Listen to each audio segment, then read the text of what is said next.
Well, I finally get a day to work on Project 56 Merc, and this kind of excites me because I want to get these in paint, the fenders, and then I got a back rail for the box. Now, some time ago I'd sanded these with 320 already and filled all the pinholes. So now it's time just to fine tune everything, get everything all ready so that we can get into sealer and some paint. So we'll get at her. It won't take us very long. This stuff sands really nice. Get it all cleaned up and ready to go.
So I'm just mixing up some epoxy primer for our fenders, and what I do, I like to, because we're kind of doing the patina thing, you know, I want to do it when I sand it through. I want it to kind of look like, you know, the old oxide primer. So this is almost a little bit too red, so I add some black to it, and we'll get the color that we want.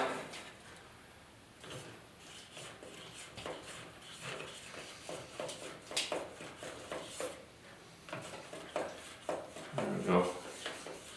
It's just a little bit darker, almost looks like rust.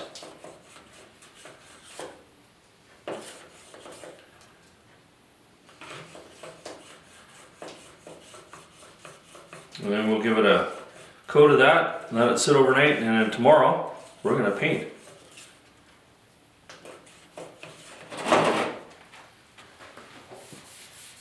Just a light little tack cloth, and we're ready to go. Now, it's kind of winter time out here, so usually you know, something like this, I might have the door open or something like that, but I'm gonna have to shut the camera off, as usual. Too much overspray.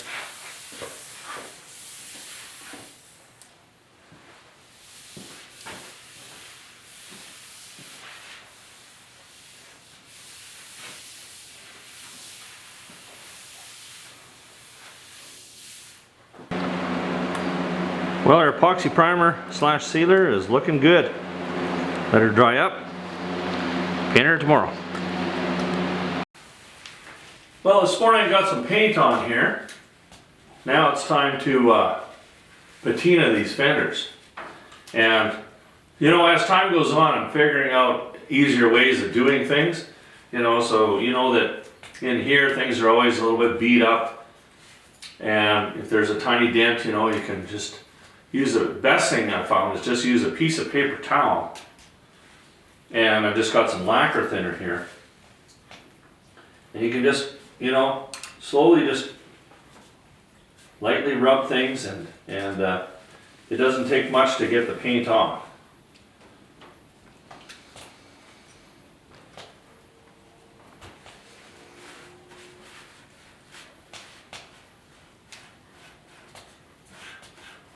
You can do some streaking.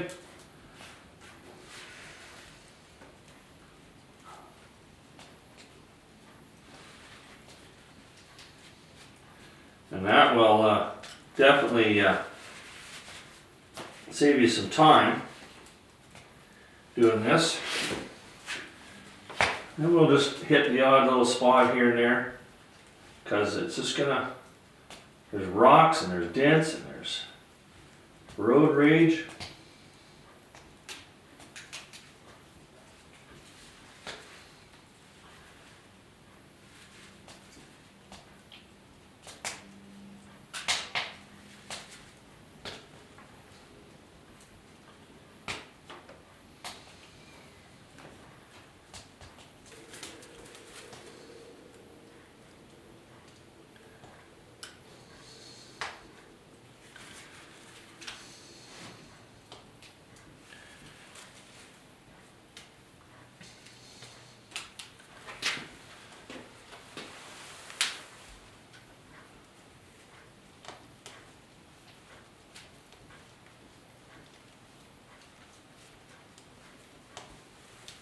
So I want to thin this out to make it look like it's, you know, the sun has basically deteriorated the paint.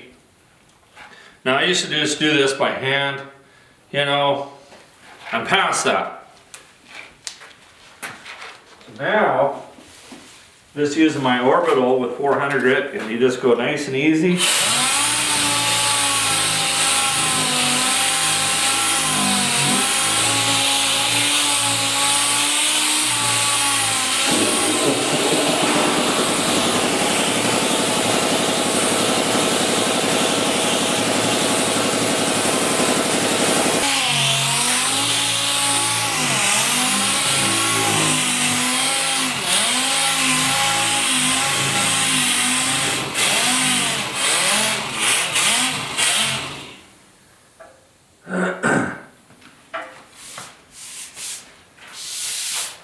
Looks pretty nice.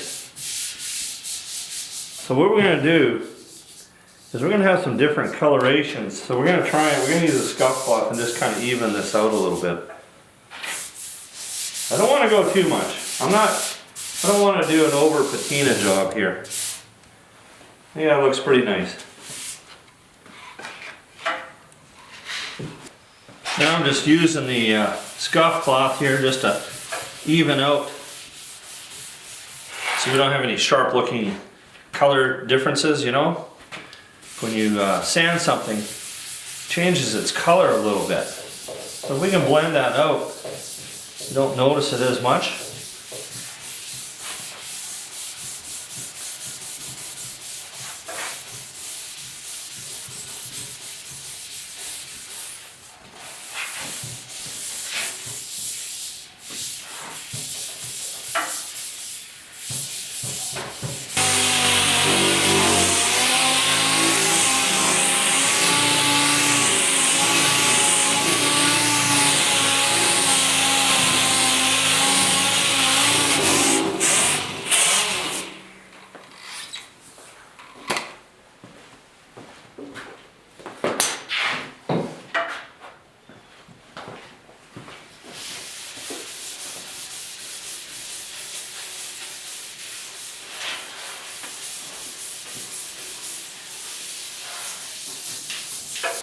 Well, I'm mixing up my clear right now. I'm using a semi-gloss. I'm making a semi-gloss.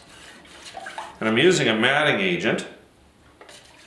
This is just a automotive art matting agent. Up here in Canada, we can't buy the, this is an old can, we can't buy the matte clear anymore for some reason in this product.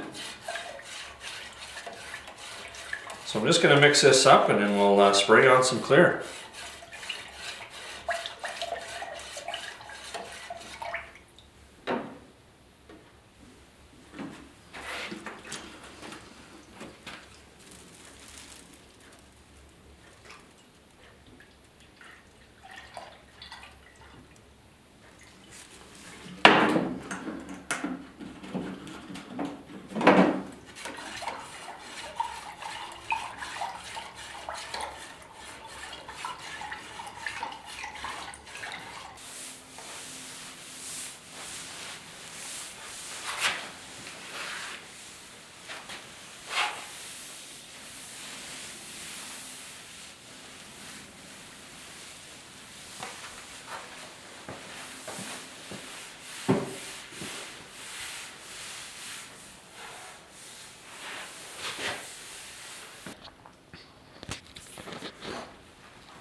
clear looks really good. So there, my patinaed rear fenders for Project 56 Merc. Now we just got to get the rest of the box done.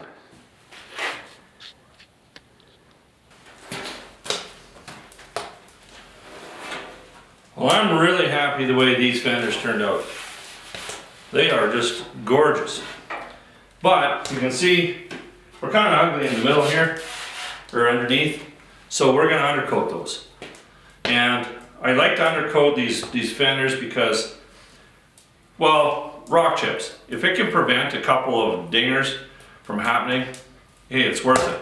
Plus, it's going to help protect the inside, make them last a little bit longer, and it's just going to look better. So you can see we got overspray, there's black, yellow. So we are going to give these a shot of undercoat, and then I think we can say that these fenders are done.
You want to make sure you tape this up. That undercoat loves to go everywhere. It has a mind of its own.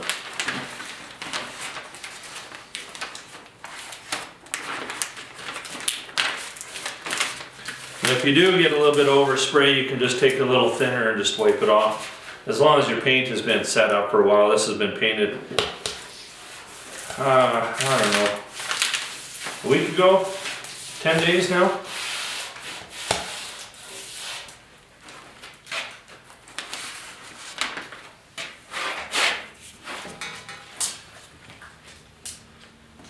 When it comes to little jobs that a guy does, this is one of the funnest.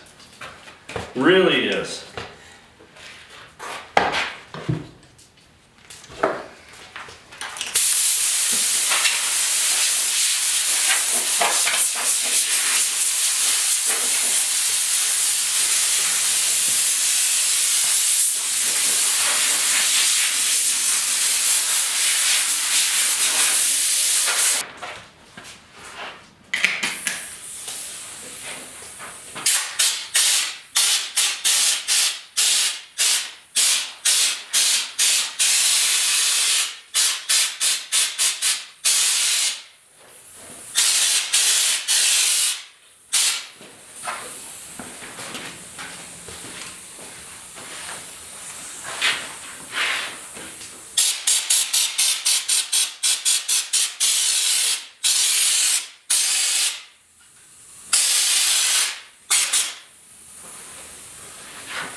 is our back piece to our box. I'm going to give it a shot as well.